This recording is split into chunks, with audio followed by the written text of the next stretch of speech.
വഞ്ചിയൂരിൽ bar ജീവനക്കാരന്റെ പരാക്രമം. IAS academy അടിച്ചു തകർത്തു.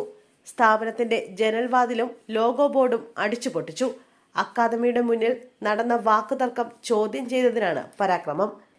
ഈ സമയം സ്ഥാപനത്തിൽ കുട്ടികൾ പഠിക്കുന്നുണ്ടായിരുന്നു. സ്ഥാപനം ഡയറക്ടറുടെ പരാതിയിൽ വഞ്ചിയൂർ പോലീസ് കേസെടുത്തു.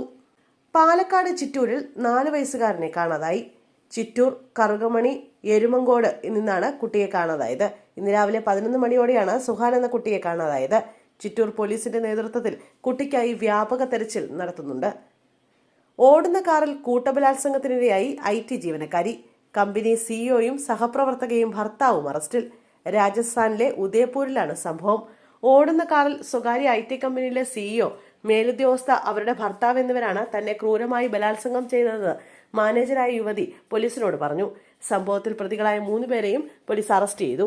GKM ITയുടെ chief executive officer Jitesh Prakash Sisodia, സ്ഥാപനത്തിന്റെ വനിതാ എക്സിക്യൂട്ടീവ് മേധാവി ശില്പ സിരോഹി, ഭർത്താവ് ഗൗരവ് സിരോഹി എന്നിവരാണ് അറസ്റ്റിലായത്. ജിതേഷ്, ശില്പ, ഗൗരവ് എന്നിവർ തന്നെ മാറി മാറി ബലാത്സംഗം ചെയ്തതായി അതിജീവിത പോലീസിന് നൽകിയ പരാതിയിൽ പറയുന്നു. മെഡിക്കൽ പരിശോധനയിലും യുവതി ബലാത്സംഗത്തിന് ഇരയായതായി സ്ഥിരീകരിച്ചു.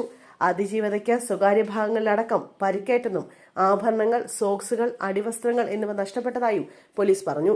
ഡിസംബർ 20-നായിരുന്നു സംഭവം. ഉദയപൂരിലെ ഷോബാഗ്പുരിയിലുള്ള ഒരു ഹോട്ടലിൽ സിസോദിയുടെ ജന്മദിന പാർട്ടിയിൽ പങ്കെടുക്കാനായാണ് യുവതി എത്തിയത്. രാത്രി 9 മണിക്ക് ആരംഭിച്ച് പുലർച്ചെ 1:30 വരെ പാർട്ടി നീണ്ടുനിന്നു.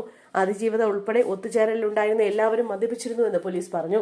പുലർച്ചെ 1:30 ജിതേഷ് സിസോദിയ, ശില്പ സിരോഹി, ഗൗരവ് സിരോഹി എന്നിവർ യുവതിയെ വീട്ടിലെത്തിക്കാൻ കാറിൽ പോയപ്പോൾ യുവതിക്ക് മയങ്ങാനുള്ള മരുന്ന് നൽകുകയും പീഡിപ്പിക്കുകയുമായിരുന്നു. ബോധം വീണ്ടെടുത്തപ്പോഴാണ് താൻ ബലാത്സംഗത്തിന് ഇരയായതായി സംശയമുണർന്നത്. തുടർന്ന് കാറിന്റെ ഡാഷ് കാം പരിശോധിച്ചപ്പോൾ മുഴുവൻ കുറ്റകൃത്യത്തിന്റെയും വീഡിയോ ലഭിച്ചു. ഈ തെളിവുകളുമായി സ്ത്രീ പോലീസിനെ സമീപിക്കുകയും ഡിസംബർ 23-ന് പരാതി നൽകുകയുമായിരുന്നു. പ്രായപൂർത്തിയാകാത്ത പെൺകുട്ടിക്ക് നേരെ ലൈംഗിക അതിക്രമം നടത്തിയ കായിക പരിശീലകൻ പിടിയിൽ.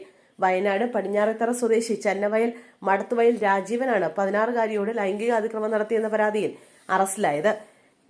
ഇയാളെ പോക്സോ വകുപ്പ് ചുമത്തിയാണ് അറസ്റ്റ് ചെയ്തത്. ഗ്രൗണ്ടിൽ വെച്ച് പരിശീലനം നടത്തുന്നതിനിടെ ഇയാൾ പെൺകുട്ടിക്ക് നേരെ ലൈംഗിക അതിക്രമം നടത്തുകയായിരുന്നു. കുട്ടി വിവരം വീട്ടിൽ അറിയിച്ചതോടെയാണ് സംഭവം പുറത്തറിയുന്നത്. തുടർന്ന് പെൺകുട്ടിയുടെ രക്ഷിതാക്കളാണ് പയ്യോളി പോലീസിൽ പരാതി നൽകിയത്. കോടതിയിൽ ഹാജരാക്കിയ രാജീവനെ റിമാൻഡ് ചെയ്തു.